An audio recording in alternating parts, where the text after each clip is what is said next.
Hello, I'm David Robertson, Music Director of the St. Louis Symphony Orchestra, and this behind me is Powell Symphony Hall, the most glorious concert hall that you've probably ever seen. It's also glorious because it sounds really great. It's like an instrument for us. It's where we make our sound waves vibrate and go out into the listeners.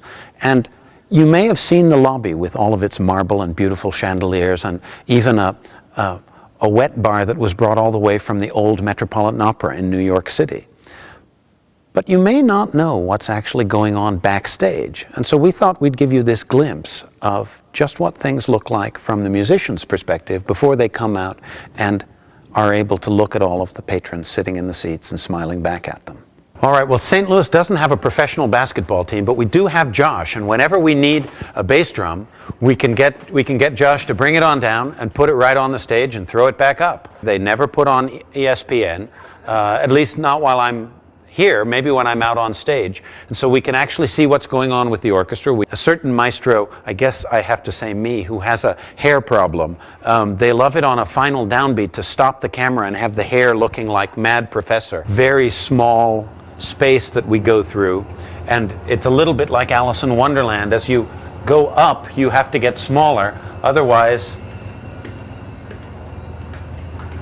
you're going to lose your head, quite literally. The double bass doesn't have the right combination of humidity and temperature, it'll actually the wood will crack. Wood is under a good deal of pressure and tension, so we have a double bass room where we actually keep all of the double basses.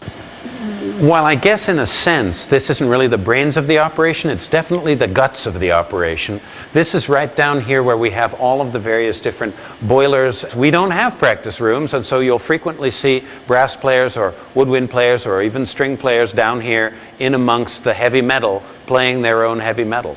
This is the glorious locker room of the men, where they come in and change from normal looking individuals to people who resemble South Sea penguins. It's this lack of glamour and this being together which contributes to an orchestra that's actually so friendly and appreciative of its colleagues. Musicians' lounge, where they can come in breaks and before concerts and just relax and hang out together. And there's a pool table, there's chess game always going on. There are invariably poker games that are going on, and you can tell who's won when they come back from a break. Somebody is smiling brightly and other people are looking rather glum. So here at my desk I have a new employee ever since the twins arrived.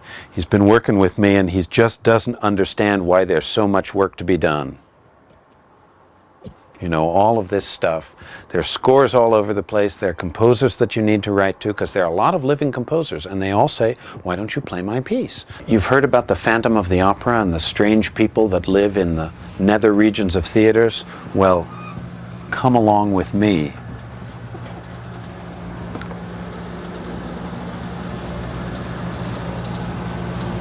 There's not very much light, but we're actually up above the whole stage, and this is the canopy that covers the stage and out into the hall.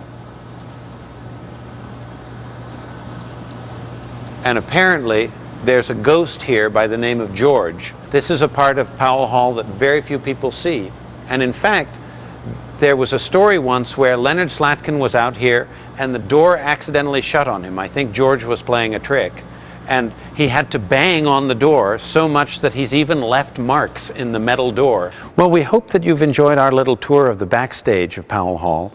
The glories of what we show the public is often quite different than the nitty-gritty of what it takes to put on a world-class musical show from behind the scenes.